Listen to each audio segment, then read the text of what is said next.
Inside Out might be one of the most important animated films this side of the year 2000. Not for its animation, although it's gorgeous, not for its comedy, although it's funny, and not for its characters, although they are awesome, but for its impact on childhood psychology and the field as a whole. In the wake of the film's release, praise was heaped onto it for its portrayal of emotions and the complicated feelings that a child may be going through. In the years following, that praise was warranted 1,000 times over, with numerous papers citing Inside Out and the use of its emotions/toys as a way for kids to better express themselves and their emotions. It was a way for even adults to better express themselves. Something as basic as an understanding that being sad is okay and normal is important, especially in today's modern landscape where even in the NFL, the manliest of manly sports, mental health is an important thing that teams look into when taking into account. All that said, when Inside Out 2 was announced, I was excited, as was Chema. Insert woo here. This film could have gone one of two ways: retread the same path or forge ahead something new. And true to form, Pixar forged a new story that perfectly builds upon the first and expands not only the cast, but our understanding of our emotions. P.S. I'm just gonna say this, screw Disney for not offering Bill Hader enough money to come back. The dude helped design Fear and even helped to write some parts of the original. Mindy can stay away, she knows what she did. Like all prestige detectives, Inside Out takes a 3-day getaway for a hockey camp and turns it into a battle for Riley's soul. Well, that feels a little hyperbole, but honestly, it's kind of accurate. Riley is growing up, and much like our key audience, with growing up comes more complicated emotions, namely anxiety, embarrassment, envy, and ennui. A longer video could potentially deep dive into each of these emotions, but right now I want to concentrate on anxiety.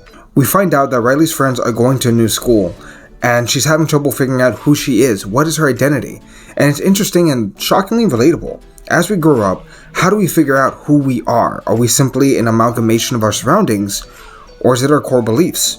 While Riley must reckon with the sudden loss of support, Joy must deal with anxiety and her role within Riley. There are some good things. To start, anxiety plans ahead for the worst case scenarios, and drives Riley to work harder. That's not necessarily a terrible thing, but anxiety, when left unchecked, can be crippling and induce an anxiety attack. It's something we all must deal with, some more than others. I think there's another interesting part of the story where Joy is cast aside by anxiety in the same vein that she tried to cast out sadness years ago. It's okay to be sad sometimes and let it out. It's also okay to be a little anxious and plan ahead for future things. There's a balance, and we should all strive towards that. And Inside Out 2 does a masterful job of teaching us all how to find our balance. There's a concept in the film touched upon about Riley's core beliefs. I am a good person and such.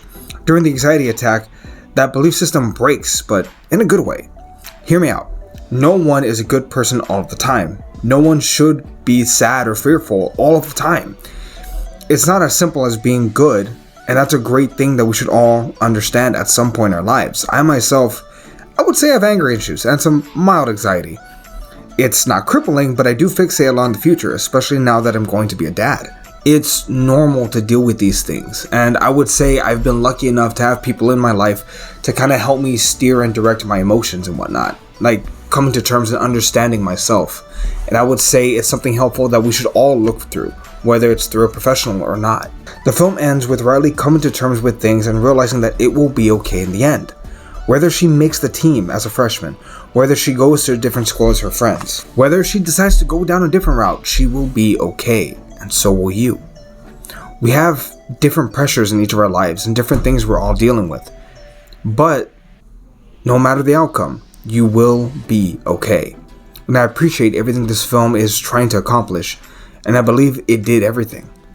With a strong box office opening of $300 million, I'm confident that we will see more of this in the future. When its core audience hits certain milestones, maybe college? Anyone? Anyway, that said, this film is going to be a 9 out of 10 for me. It's great. What do you think? Let us know down below, we'd greatly appreciate it, and we'll catch you all next time. We'll see everybody.